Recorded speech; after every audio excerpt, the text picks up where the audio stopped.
Hi, and welcome to Christian Life Coaching and Grief Support by Jimmy and Melissa Thrasher. I'm Melissa, and today Jimmy and I will be sharing about Jimmy's experiences in life when he has been bullied to help bring healing and peace into the lives of those who are listening and suffering through bullying. Jimmy, tell the listening audience how old you were when you first experienced bullying. Although there have been many times in life when I have been bullied, the first instance I will talk about, I was around 9 years old, and this was an instance where I was bullied by a football coach. The second instance I will talk about was when I was in middle school, and I was bullied by an older classmate. Then, in regard to workplace bullying, as opposed to sharing one instance, I want to talk about workplace bullying in general to bring a greater awareness to workplace bullying. It's interesting how you are talking about 3 different stages of life. I think that helps anyone at any age who is suffering bullying or being made fun of.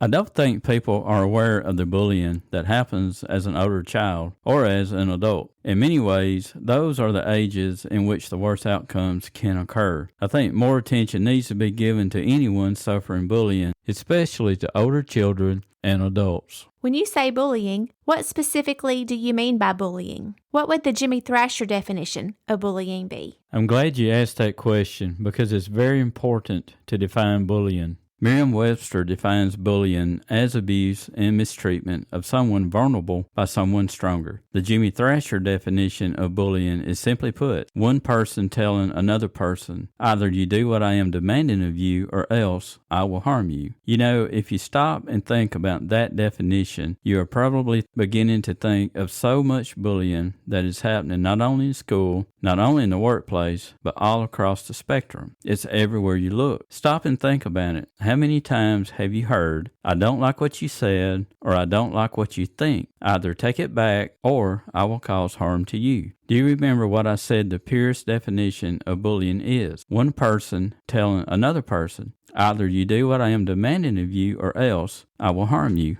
I never thought of bullying in that way, but you're exactly right. Bullying is truly rampant today. It seems like in every aspect of life. Melissa, it truly is, and I think as awareness is brought to people's attention, attitudes towards others will change. People just need to see bullying for what it is and truly how ugly it is. Tell the listeners about your experience at this young age with a coach. I was 9 years old, and we were on the field at football practice. I came to the point where I had to go to the bathroom. There was no waiting. I had to ask. I went to the coach and asked to go to the bathroom. He immediately blew the whistle and announced to the whole team that I had to go to the bathroom and ordered the entire team to circle around me and then said, all right, use the bathroom. All the other players started laughing at me, pushing me, and calling me names. It was a humiliating experience. I tried to walk out of the circle and leave, but every time someone would push me back in. I finally had to just bow up and break my way through the circle. And when I took my helmet off and looked back at the coach, he was laughing at me as much or more than the other players. I walked off the field and I never went back that year. That's the last image I had in my mind of this coach who was supposed to be over me and protecting me while I was in his care and under his supervision. My parents entrusted him with that responsibility. The coach reached out to my dad the next day to apologize. I remember my dad being on the phone, and I could hear my dad's end of the conversation. My dad said he wants to talk to you, and I said no. My dad said he is apologizing and wants to talk to you. My dad couldn't understand as a 9-year-old child. I was terrified of this adult who was abusive to me in front of the entire team and their parents. I'm sorry wouldn't make my situation whole again. I remember my dad saying he wants you to come back to the team, and I once again said no, because all trust had been broken, and I would never trust this coach to be over me in any way. I remember my dad saying he doesn't want to talk to you, and he doesn't want to come back to the team. At this young age, I didn't understand forgiveness like I do now, nor its importance. All I knew was, as a child, I had been made fun of and embarrassed in front of the entire team and their families. I was horrified at even the thought of what took place, so I pushed it out of my mind and went on with my life, or so I thought. I can't imagine how that felt. Tell us how you were able to finally forgive him. I hadn't thought of it since I was a child. I thought I had forgotten about it. Years later, he passed away, and not too long afterwards, for some reason I can't remember, his family came to our church and they honored him at the end of the service. I was an adult by now and was married. I was also an ordained minister. When I realized what was happening, it all came rushing back to the top. As I sat there listening to people talk about what a great person he was and how he helped them in life, I became furious. I grabbed the pew in front of me with both hands and was about to stand up and tell the whole church and his family what a horrible person he was. My late wife Tammy, with tears in her eyes, put her hand on top of mine and shook her head no. Wiping tears away, she told me I had to forgive him. Then my anger turned into tears. I leaned forward and began asking God to forgive me for the hatred and anger I held towards this person. I then told God I forgave this person, and for the first time since I was 9 years old, the hurt was gone and peace had taken its place. At the end of the service, some of his children came up to me and I was able to give them my condolences. But if not for God and my loving late wife Tammy, it would have turned into a bad scene that would have devastated his family. That must have been so hard, but thankfully for God and for Tammy, you were able to avoid a situation that could have turned bad, and your way of escape out of the entire situation was forgiveness. You mentioned earlier your second bullying event that happened in high school was by an older student. Tell our listeners about that experience. When I was young, I had a speech problem where my vocal cords had not matured and my voice sounded very thin. I guess more like a child than someone in middle school. I also had problems finding the right words to put together, so sometimes it came out kind of a mismatched words and jumbled up. Thankfully for my parents and the fine people at the Easter Seals of Muscle Shoals, Alabama, I was able to have speech therapy where most of the issues were corrected. But even to this day, sometimes I have issues with certain words and sometimes just getting a word out. I'll open my mouth and I'm like, where you at? Come on out. You know, it's like the craziest thing. When I was at that age, though, as a child, before I had the opportunity to take speech therapy at the Easter Seals, other kids were kind of brutal about it. On this particular day, we were in gym class. I was sitting on the bleachers, waiting my turn to go in and play kickball when this older kid came over and sat down just from me. There were lots of other kids sitting around. He asked a question, and when I answered it, it was probably one of my most failed attempts at talking. He looked at me and said, "What?" So now I'm kind of nervous trying to repeat it. I made another attempt, and he got up like he was mad and said, "Say that again?" Now I'm even more nervous than ever, and the third attempt was even worse. He began to berate me and make fun of me in front of the entire section of kids that were sitting around. They all heard it and began to laugh. He was in front of me, slinging insults and calling me names, and people all around me were laughing from every side. It was so totally humiliating, and I was so embarrassed that I got up and walked to the locker room by myself and just sat there. As I think back on that day, the most pressing thought is no one stood up for me. It was obvious to everyone who saw it this kid was much older and bigger than me. It was obvious that what he was doing was bullying and making fun of me, and that it was way out of line. It would have been awesome if someone his own size or a group of people stood up and called him out on being out of line. That brings me to a point I would like to talk about for a moment. God says in Isaiah 1:17, "Learn to do good, seek justice, correct oppression, bring justice to the fatherless, plead the widow's case." I want to encourage everyone at this point in the podcast to be a friend to the friendless. And if you see someone who's being bullied or made fun of, stand up for them. If you can't do it on your own, seek out the legal or proper means to stand up for someone who is not able to stand up for themselves. Don't stand by and do nothing and allow someone to be mistreated and bullied. It is so important to mention here, and I'm so glad you did,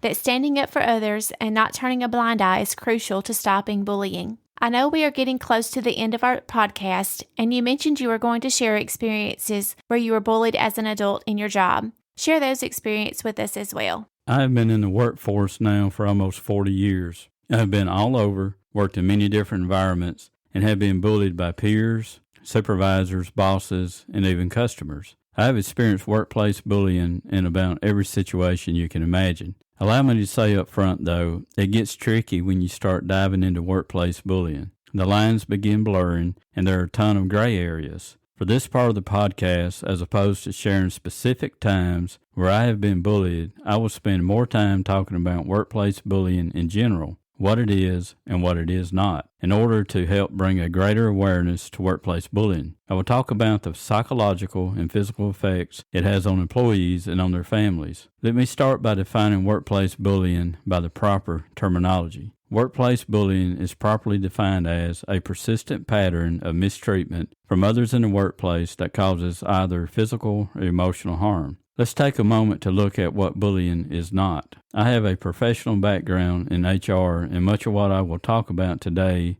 will be from studying articles and materials, as well as my own personal experiences in workplace bullying. Some examples first of what workplace bullying is not. Workplace bullying is not private meetings to discuss underperformance or needed work improvement, adding or removing responsibilities to best meet company and employee needs, adding or removing hours as needed to meet deadlines, necessary discussions of any alleged violations of company policy. Those are just to name a few to show the kinds of things that are normal company practices that are not in any way considered workplace bullying. So now let's take a look at what workplace bullying is. Some examples of workplace bullying are intimidation of employees, repeatedly ignoring the presence of an employee, verbal or physical abuse of an employee, publicly embarrassing an employee, or telling lies about or spreading rumors about an employee. These are some of the examples of what workplace bullying is. You may ask why special attention needs to be paid to workplace bullying. In a school setting, you have children who are under the care and supervision of adults. If a child feels mistreated or threatened, the process is to go to the parent, who then goes to school administrators, and if necessary, to law enforcement or an attorney to stop the bullying. I mentioned earlier I would be sharing both the physical and psychological effects of bullying.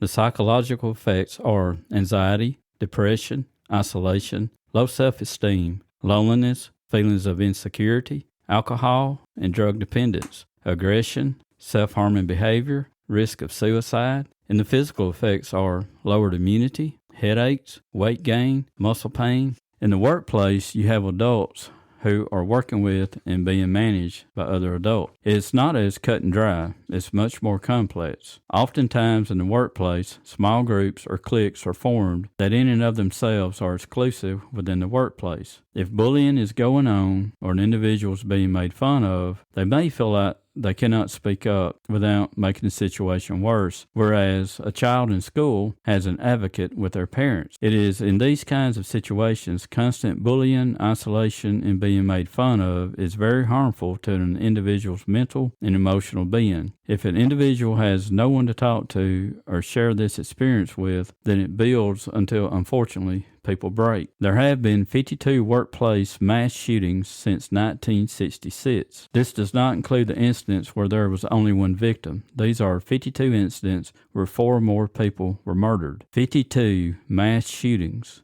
in the workplace. Let that sink in for a moment. 52. And research shows that 42% of mass shooters experience childhood trauma, including bullying. Often when someone comes to me for life coaching help, the first thing most people do is share the problem. Their focus is on the problem and not the cause. I always use the analogy of the tree, and here's what I say. I start by pointing out a tree and ask if they can see the tree. Of course they answer. I point out the height of the tree, the length of the limbs, the circumference of the trunk, and how beautiful it is. Then I'll go on to say they're only seeing about half the tree. The other half is below ground, and the part you can't see is the most important. The why of the tree is what's beneath the surface. The reason the tree stands tall and can be found at the tip of the roots. And to figure out any problem, you have to go to the root of the problem to find the cause of the problem. Almost every time with these mass shootings, you hear about guns, the shooter's poor social skills or temper, how no one liked them, how they were such a loner. I often wonder when I hear these neighbors and their co-workers talking about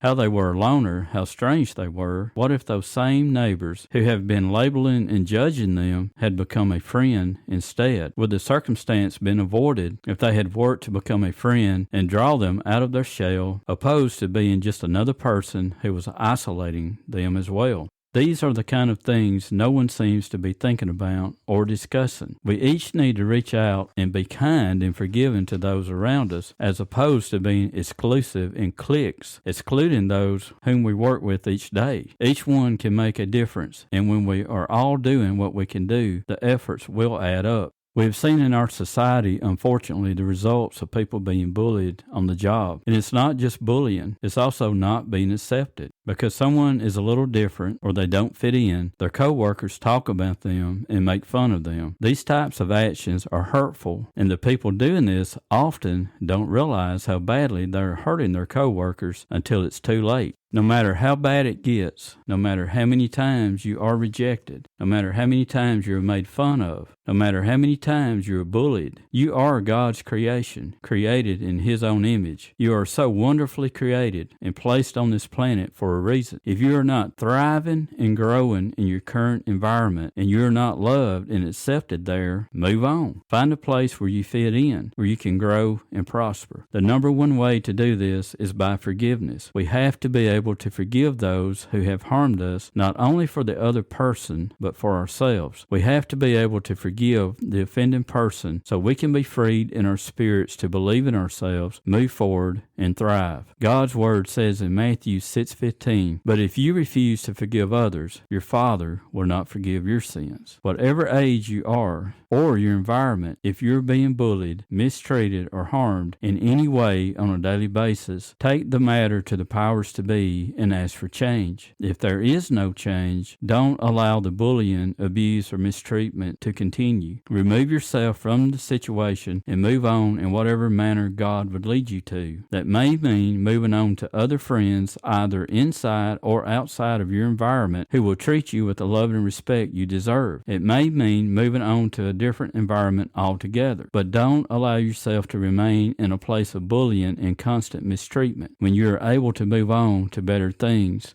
Jimmy, thank you for sharing these 3 bullying experiences with us and helping the listener to know that they do deserve better and to find freedom through forgiveness. This is all of our time for today, and we hope that you will look to God and His Word for the answers to all of your needs and concerns. And until next time, be sure to be good to yourself and to those around you.